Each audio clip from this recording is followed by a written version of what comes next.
It's been 3 months since Final Fantasy 16 came out. I'm currently inching through a New Game Plus playthrough and my playtime is like 240 hours and I'm not even platinumed yet. It's become a comfort game for me, so it's safe to say I'm completely in love with it. So imagine my excitement when attending the PAX West panel early September and hearing that not one but 2 paid DLC add-ons were currently being worked on. When I first finished the game, there was already so much brewing in my head about what I would want from possible DLC, but now that it's a reality, I thought it'd be cool to share what I would like. I'm sure the content is already far along, but I still would love to talk about what I would like to see in case anyone from Square just might happen to be listening in. Should come as no surprise, but there will be mild spoilers in this video, so watch at your own discretion. Alright, let's begin. Here's what I would like from the upcoming Final Fantasy 16 DLC. I'm still shocked that we're getting 2 additional DLCs. I figured we'd just get 1, so the fact that there's 2 makes me think of how I would like for them to be separated and released. First off, it's obvious that one of them has to be story content. What would shock me more is if we get a huge dedicated amount of new stuff on just the combat side. I know my expectations could be a bit far-fetched, but hear me out. Basically, what I would want would be for the 2 to be split as follows. One being a big story expansion and the other being a combat expansion. That way there could be a strong focus on one at a time to get the best experience out of both. Let me try to explain what I mean. So starting off first, story content. Final Fantasy 16 is rich with so much unexplained lore, from the confrontation between the Fallen and Ultima of centuries past to exploring the northern territories and the continent of Ash before the Blight took over, or even just filling in the 13-year time skip early in the game. One thing I do not want for them to do is to change or expand upon any of the ending or do any post-game content that affects the former. What if scenarios could be fun though? But I myself am perfectly fine with how the game ended, ambiguity and all. I find it beautiful actually, and any additional clarification would sully that for me. If you want to know my feelings on the ending, I may do that in a future video, but for now I think keeping it open-ended is the best way to keep everyone happy. Now, the story part that I feel needs to be touched on most is that massive 13-year time gap in the very beginning of the game. I'm pretty sure this is the route they will go, but let's go over how I think it should be structured and what should be included. Within this time frame, we can get to see quite a few things. We could see more of Clive's time from the fall of Phoenix Gate to becoming one of the assassins within the Bastards group. We could see Joshua's survival of Phoenix Gate and how he was raised among the Undying, learning of Ultima's existence and starting his journey to stop him at all costs. Probably most wanted of all though is seeing firsthand Jill's trauma within the Iron Kingdom, her dominant powers awakening and her treatment because of it. I really want to understand her feelings on a deeper level than just the insinuations of all the bad things she was made to do. Amongst these moments, we could also see more glimpses of all 3 of their childhoods and Rosalith. Moments such as the remembrance ceremony that Joshua mentions with Dion, or just more with Clive and Jill together as children. As a bonus to the main trio, it would be great to see some of Cid's time in Waloed and see what his, Barnabas, and Benedicta's relationship was like before he parted ways and started on his own path. Now you may wonder, how will gameplay work considering the game's combat centers around using multiple icon abilities with just Clive? I think for this piece of DLC, we could jump around quite a bit to play certain specific moments for each character, sort of like mini chapters. Each chapter would focus solely on a single character at a specific time, and we would play segments that explored those key moments.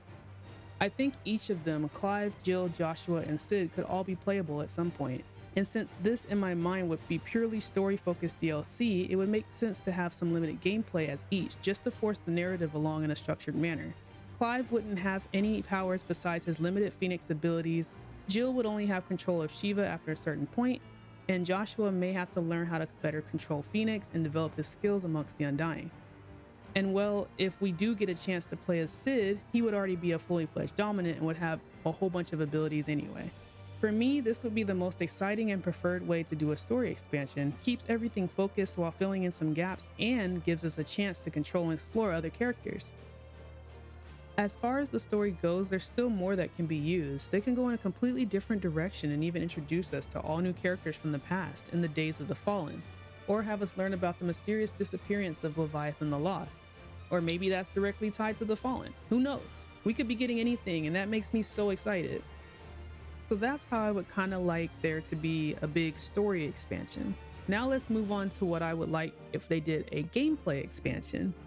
I absolutely love Final Fantasy XVI's combat. It's fluid, fast, and fun, and it looks and feels damn amazing to play. It's a great blend between spectacle and hands-on action. The only thing that I knock it for is how it can be too easy once you get used to enemy behaviors and how each icon ability works. Early on in my first playthrough, I found myself breezing through almost every new enemy and boss encounter, and now even on my Final Fantasy mode playthrough, I still haven't upgraded any of my abilities since finishing the game the first time, and I'm still making it through with good ease. I know with constant play, anyone would be naturally getting better, but I feel like I have to create my own handicaps to create a challenge for myself. But that's not to say that I'm not still having fun, because of course I am. But because this is coming out long after release, they could go a little crazier with the challenge and even add some new systems, because why not? Okay, so here's how I would like to see a massive combat add-on to be done. I'm thinking either infinite dungeons/missions or some sort of Devil May Cry-esque Bloody Palace mode. Elaborating on the dungeon and mission structure, it could have a bunch of stages curated with different challenges, enemy pairings, and win conditions. It could be divided into multiple stages that go back to back and eventually end up as some sort of boss fight. Complete said fight and the mission run ends and on to the next one. It's basically more of what the Chronolith Trials did, but less about time and more about creating unique fight scenarios for fun and seemingly infinite replayability. If they go the Bloody Palace route, I would love it to mimic the style from DMC3's Bloody Palace mode specifically.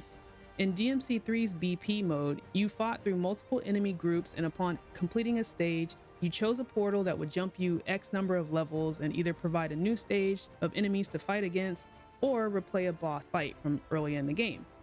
Considering a lot of 16's main bosses are spectacle fights, I would say we could encounter powerful hunt style fights in place of those. The difficulty would also increase the higher and longer you survive.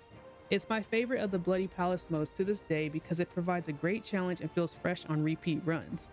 With both ideas, you could customize your own icon and ability loadout and jump in sort of how the arcade mode already works. You could easily make 16's combat and battle flow fit with either option perfectly. Throw in some leaderboards for all of this and you could easily keep Final Fantasy XVI active for a long time going forward. To go along with this new combat expansion, it would be great to get some brand new enemies and bosses as well. The bosses could be on the same level as the semi-primed fights with like Benedicta or Kupka, or just even more powerful hunts. For lower enemies, it would be cool to see new attack patterns, new moves, and more aggressive behaviors. Put in a new elemental and status affliction system for both the player and enemies, and that would definitely help mix things up. A feature that would be neat to implement in some way would be a character selection. How cool would it be to pick your character, ability loadout, and just dive into one of these modes for a nice little combat fix? Just free to enjoy challenges and combat without any reason but to have fun and defeat enemies as your favorite character. It makes sense to just keep it a selection between Clive, Joshua, and Jill, but honestly, it'd be so sick to choose others like Sid and Dion as well. Think like Resident Evil Mercenaries mode, but Final Fantasy XVI. Every character has their own skill sets to utilize as you work through to get high scores or something. All of this is probably way too ambitious for this game, but the thought of it all really just gets me excited. Of course, with any DLC, there's always opportunity to add new features to improve the overall base game's experience. Let me talk about some of those. My biggest personal ask is for an improved photo mode. This game is gorgeous, and it's a shame that the photo mode lacks the features to make it look even better. First, please allow us to remove the end of the world filter for photos at will. Basically, after Ultima Cast Primogenesis, the world gets a tint that really makes the game not look as nice anymore. Allow us to toggle the particle effects on and off as well. I've had so many epic shots destroyed by having random effects flat out going through Clive's face. Letting us switch camera positions to other party members or enemies would also add so much, along with toggling them in and out of the photo. And most obviously, we need basic sliders for brightness, contrast, etc. Give us some additional lighting and filter options too. Going back a moment, seeing status afflictions like poison, sleep, paralysis implemented as well as an elemental weakness system would be amazing. It was very weird to have these key RPG elements vacant from the game, especially when the icon abilities are directly tied to elements themselves. If this was done for the accessibility of the game to newcomers, I think the DLC is the best way to introduce those that have now played the game to one of the biggest elements of RPGs. Some other fun additions would be like an icon randomizer button that just shuffles through unlocked abilities and just attaches them to Clive, like randomly. or even just allowing us to play with all the icons equipped at once. It's easy to get used to a perfect loadout and have to put way more effort in just to switch them up. Other things like allowing us to choose party members to run with as we go if they're available story-wise. I would love to bring characters like Gav around for more hunts and photos. A quicker way to access your favorite fights without having to fight through an entire mission every time would be best for replayability, that and the ability to replay the hunts. Even on second playthrough, the hunts are some of the best fights in the entire game in my opinion, especially fights like Pandemonium.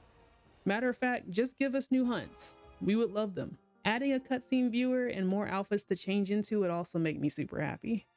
And let's not forget, but any other quality of life improvements are always welcome. Steady frame rate along with high graphics and things like on-screen minimap are just a few things to start.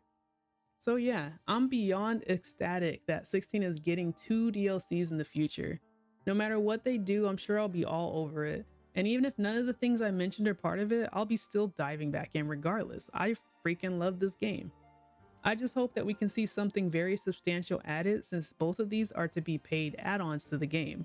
They mentioned we should know more by the end of this year, so fingers crossed we get a release date for at least the first DLC in the early months of 2024. I'm glad this game is going to live beyond its release year, and I'm gratefully gonna take anything else they would throw at us when it comes to 16. So what do you think? Would you like the DLC to be split the way I described, or are there other things you would like to be more of a focus point for 16? Feel free to share your ideas in the comments below. I would love to hear what you think. Anyways, as always, I'll see you in the next video, and wherever you are, I hope you have an iconic day.